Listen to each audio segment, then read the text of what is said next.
बिस्मिल्लाहिर्रहमानिर्रहीम। अस्सलामुअलैकुम। Exercise 1.5 share the diagram according to the given operations. Theory मैंने आपको पढ़ाई थी बेटा, उसमें मैंने आपको वेन डायग्राम का कंसेप्ट दिया, फिर मैंने आपको होमवर्क में वेन डायग्राम बनाने को दी ताकि आप लोगों को क्लियर हो जाए कैसे बनाते हैं। ठीक है, उसके बाद क्वेश्चन नंबर 1 है, कहता है share the diagram according to the given operation. Diagram को शेयर करें जैसे ऑपरेशन दिया गया है। सबसे पहला जो क्वेश्चन नंबर 1 का पार्ट है, A intersection B, A is subset of B, A intersection B, और साथ में ब्रैकेट में मेंशन कर दिया है कि ए सबसेट है बी का। अच्छा, ए जो है छोटे वाला ए वो सबसेट है बी का, ए क्या है सबसेट बी का, और साथ में कह दिया ए इंटरसेक्शन बी। अगर आप एग्जांपल ले लें,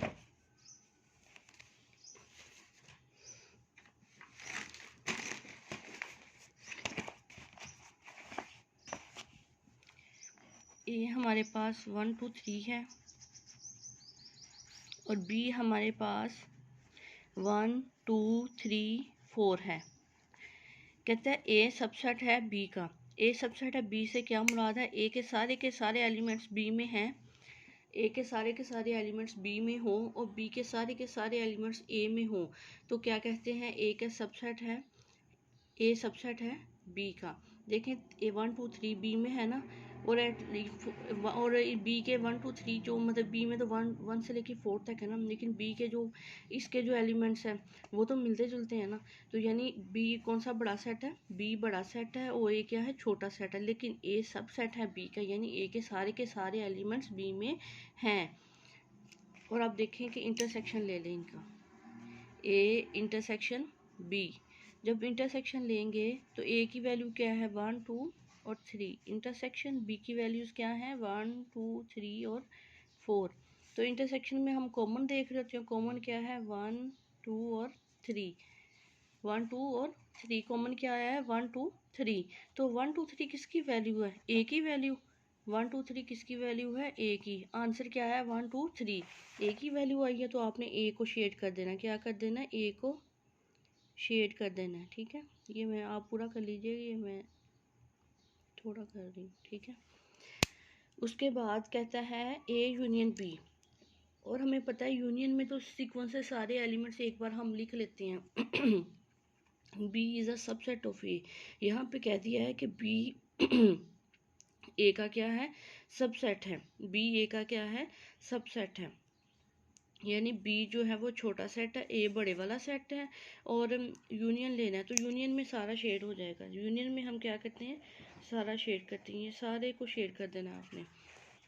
उसके बाद इसका थर्ड पार्ट है A minus B, A minus B, A minus B for disjoint sets, bracket में लिख दिया डिसजॉइंट सेट्स, ऐसा डिसजॉइंट सेट्स ऐसे सेट्स जिनमें कोई भी एलिमेंट कॉमन ना हो, डिसजॉइंट सेट्स ऐसा सेट जिसमें कोई भी एलिमेंट कॉमन ना हो। मैं आपको एग्जांपल देती हूँ, ए हमारे पास है 1 3 और 5, और बी हमारे पास है 2 4 और 6। ए माइनस बी फाइंड करना है, ए माइनस बी, ए हमारे पास क्या है 1 3 और 5, माइनस बी क्या है 2 4 और 5, ए माइनस बी, यानी जब माइनस करते हैं तो हम क्या देखते हैं, फर्स्ट ऐसे एलिमेंट्स जो फर्स्ट में हो, फर्स्ट सेट में हो लेकिन दूसरे वाले सेट में ना हो। अब पहले सेट में देखें 1 है लेकिन दूसरे में नहीं है, तो क्या लिखेंगे 1, उसके बाद 3 भी आ जाएगा क्योंकि दूसरे सेट में 3 भी नहीं है, 5 है तो 5। तो कौन सा सेट आंसर में आया, ए वाला सेट, कौन सा सेट आंसर में आया, ए वाला। सेम वही एग्जांपल है, देखिए वहाँ पे भी कोई भी एलिमेंट कॉमन नहीं था, वहाँ पे भी कोई एलिमेंट कॉमन नहीं था। देखें ए जो है वो 1 3 5 और बी 2 4 6 है, इन दोनों में कोई एलिमेंट कॉमन नहीं ना है, तो ये क्या है डिसजॉइंट सेट्स हैं। और हमने फिर इनका माइनस लिया, ए माइनस बी किया, तो आंसर में क्या आया ए, आंसर क्या आया ए, तो क्या करेंगे ए वाले को शेड कर देंगे, ए माइनस बी में किसको शेड करेंगे, ए वाले को, ऑफ आर डिसजॉइंट सेट्स। मैंने अभी आपको एग्जांपल दी कि A1 3 5 और B2 4 6 है। A माइनस बी लेके आंसर क्या है, A वाला है, तो A वाले को क्या कर दिया, शेड कर दिया।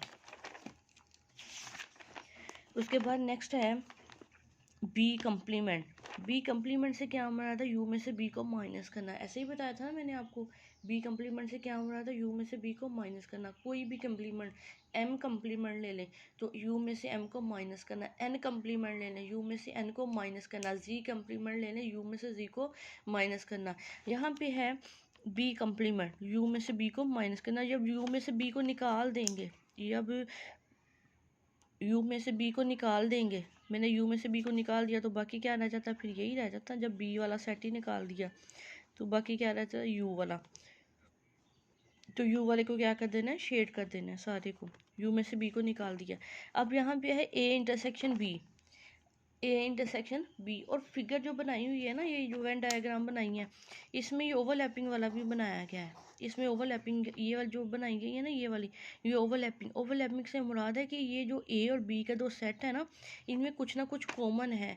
और जो कॉमन है वो हम दरमियान में लिखते होते हैं। इंटरसेक्शन में इंटरसेक्शन लें, यूनियन लें, कुछ भी लें, अगर दो सेट्स में कोई चीज़, कोई वैल्यू, जो कोई एलिमेंट्स, कोई एंट्री कॉमन है ना, तो किस कहाँ लिखते हैं, दरमियान में। ये जो ओवरलैपिंग के लिए बना गया है। तो फिर ए इंटरसेक्शन में कॉमन ही देखते हैं हम, इंटरसेक्शन में तो कॉमन ही देखते हैं। तो कॉमन कहाँ होते हैं, यहाँ पे भी। तो इस वाले एरिया को हम क्या कर देंगे, शेड कर देंगे, बस इस वाले एरिया को। नेक्स्ट है A union B. A union B में तो सारे का सारा शेड होता है, तो सारे को शेड कर देंगे। ये भी सारा शेड और ये भी सारा शेड हो जाएगा।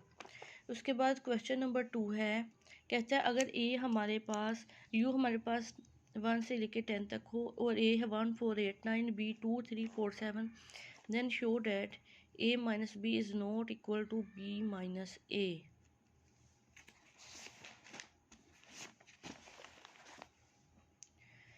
ए माइनस बी, हमारे पास ए 1 4 8 9 10 है, माइनस बी क्या है हमारे पास 2 3 4 7 10, 2 3 4 7 10। ए में से बी को निकालना है। पहले देखे, पहले सेट में 1 है लेकिन दूसरे सेट में 1 नहीं है, तो 1 लिख लिया। पहले सेट में 8 है, 4 आता है, 4 इधर भी है इधर भी है, वो नहीं लिखेंगे। 8 है, 8 इधर है लेकिन इधर नहीं है, 8 भी लिख लिया। 9 इधर है लेकिन इधर नहीं है, वो भी लिख लिया। 10 इधर भी है इधर भी है, नहीं लिखेंगे। ये ए माइनस बी। और जब वेन डायग्राम बनाई ए माइनस बी की, तो सबसे पहले यू यूनिवर्सल सेट, और देखें कि ओवरलैपिंग वाली फॉर्म बनाई है मैंने।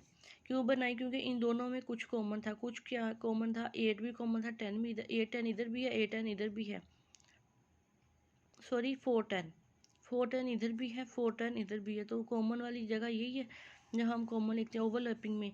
4 10 बाकी ए के ए में लिख दिए, और 1 8 9 और 2 3 7 बी के बी में लिख दिए। लेकिन आंसर ए माइनस बी का आंसर क्या है, 1 8 9। और जहाँ आंसर है 1 8 9, 1 8 9 इतना आंसर है, तो इतने हिस्से को शेड कर दिया। क्या कर दिया, शेड कर दिया। क्यों, जब ए में से बी निकाल दिया, ए में से बी निकाल दिया तो आंसर क्या आया, 1 8 9। तो 1 8 9 ए का पार्ट है, तो ए वाले को क्या कर दिया, शेड कर दिया। अब बी माइनस ए करते हैं, बी माइनस ए। बी की वैल्यू माइनस ए की वैल्यू, यहाँ पे 2 है लेकिन यहाँ 2 नहीं है, 2 लिख दिया। यहाँ पे 3 है, यहाँ पे नहीं है 3, वो भी लिख दिया। 7 यहाँ पे है, यहाँ पे नहीं है, तो 7 भी लिख दिया। तो आंसर क्या है, 2 3 7। बी माइनस ए में आंसर क्या है, वही ए, वही मतलब दोनों वैल्यूज़ तो वही हैं। पहले ए माइनस बी फाइंड किया, बी माइनस ए। कॉमन क्या है, 4 और 10। 1 8 9 ए के पार्ट है, 2 3 7 बी का। तो आंसर 2 3 7 आया, तो बी वाला पार्ट जो आंसर आया वो इस हिस्से को क्या कर देना है, शेड कर देना। क्या ये वेन डायग्राम से भी, और यहाँ से जो आंसर आया ए माइनस बी का जो आंसर आया 1 8 9, और बी माइनस ए का आंसर आया 2 3 7। इससे प्रूव हो जाता है ना कि A minus B is not equal to B minus A. Clear, Venn diagram से भी पता चल जाता है और आंसर से भी पता चल जाता है। उसके बाद इसका फोर्थ पार्ट है, A complement is not equal, बाकी पार्ट जो है वो आप लोगों ने खुद करने हैं, ठीक है। A complement is not equal to B complement, A का कम्प्लीमेंट बी के कम्प्लीमेंट के इक्वल नहीं है। अब हमारे पास कम्प्लीमेंट, सबसे पहले left hand side A complement, A complement से क्या मुराद है, यू माइनस ए। यू की वैल्यूज़ ये है माइनस ए की वैल्यूज़, यू माइनस ए में हमारे पास आंसर आया है 2 3 5 6 7। यू में से ए को निकालना है ना, यू में से ए वाला पार्ट निकाल, यू में से ए पूरे सेट को निकाल दे तो बाकी यू वाला शेड हो जाएगा। क्लियर। अब इसी तरह यू में से बी वाला पार्ट निकाल देंगे तो यू वाला ही रह जाएगा। अब यू माइनस बी किया, बी कम्प्लीमेंट से क्या मुराद है, यू माइनस बी। तो यू में से बी को निकाला तो क्या रह गया 1 5 6 8 9। जैसे हमारे पास इसकी वेन डायग्राम ऐसे बनेगी, हमारे पास यू एक यूनिवर्सल सेट है और इसके अंदर एक बी क्या है, एक सेट है। ठीक है, यू में से बी को निकालना, यू में से पूरा बी सेट निकाल दिया तो बाकी क्या शेड हो गया, ये वाला बाहर वाला। तो ए के कम्प्लीमेंट का आंसर क्या आया है 2 3 5 6 7 और बी के कम्प्लीमेंट का आंसर क्या है 1 5 6 8 9। तो ये इक्वल है, नहीं इक्वल, तो इसका मतलब है आपने कह दिया hence proved A complement is not equal to B complement. Clear है, ठीक हो गया। एक्सरसाइज कंप्लीट हो गई आपकी। ऐसे कहीं से भी कोई प्रॉब्लम हो आपने मेरे से पूछ लेना। Thank you so much. अल्लाह हाफिज़।